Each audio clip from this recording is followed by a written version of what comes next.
Good afternoon. My name is Jade Bergeron, and I'm a sophomore at the University of Delaware, and I will be talking about my research project, which was how foodborne illnesses and how the public should become more aware of them and more educated.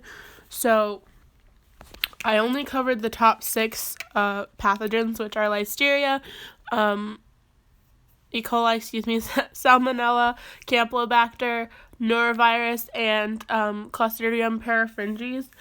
So those are only the top six in the United States. There's a ton more. There's an infamous one. You may or may not have heard of it. It's Clostridium botulinum.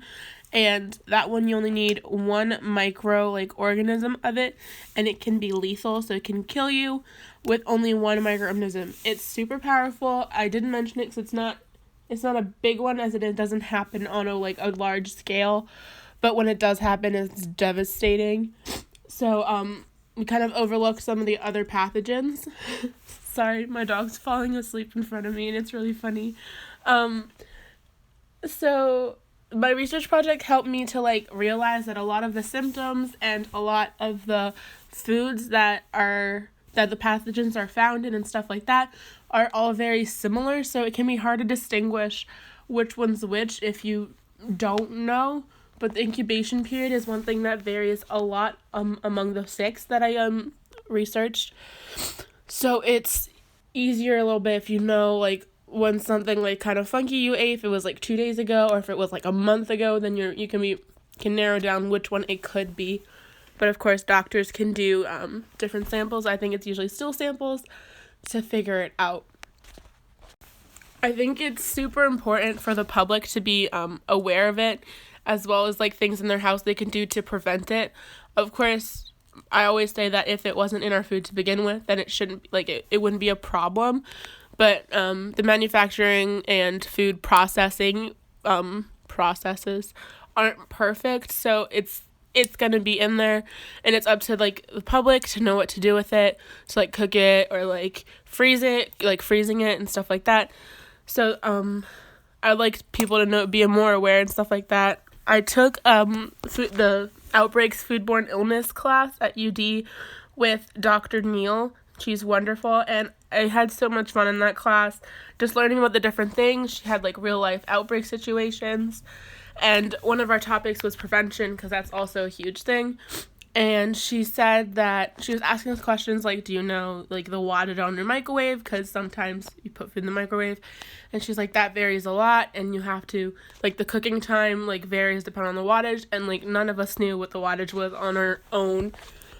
Excuse me. And then she asked us do you guys usually let your food sit in the microwave for however long it says on the package? Again, most of us said no. She was that's actually part of the cooking time. You have to leave it in there. Otherwise, if you put a thermometer in there, it's not going to reach usually 165 degrees Fahrenheit or Celsius, excuse me.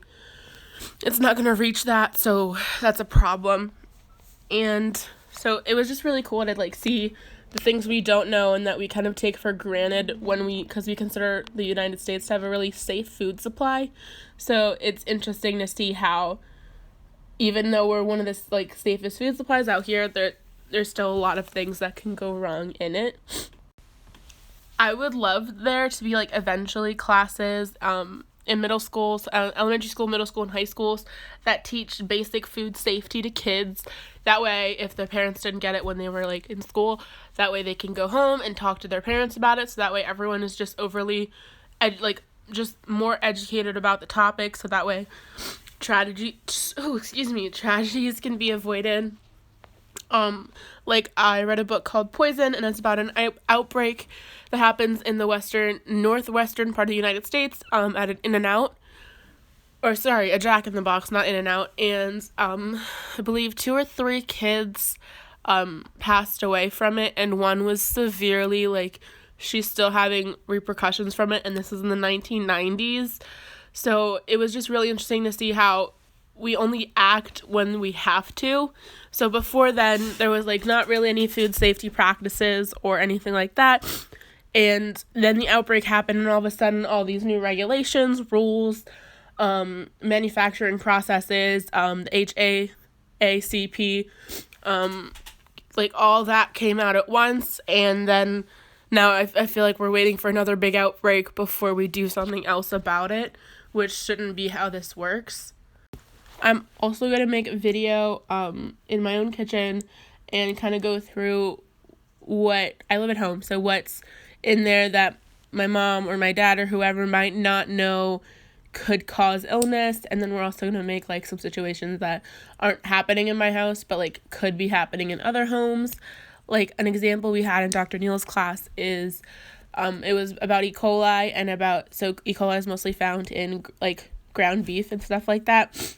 And this one person had cooked theirs, like it was perfectly fine, but then they put it back in the packaging that they bought it in, so it kind of just recontaminating it, and then they didn't heat it up again or like cook it again because it was already cooked, so that way their E. coli, they ingested it. And so like stuff like that shouldn't be happening because people should know better than to do that. So that's my goal. And then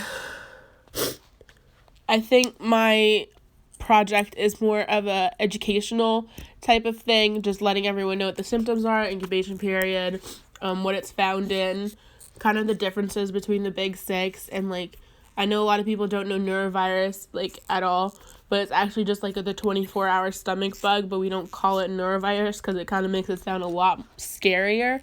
So I hope that people can realize what it is and get educated about the illnesses that I talked about. And I'm sorry in advance for my voice. I am sick, and I hope you enjoy it.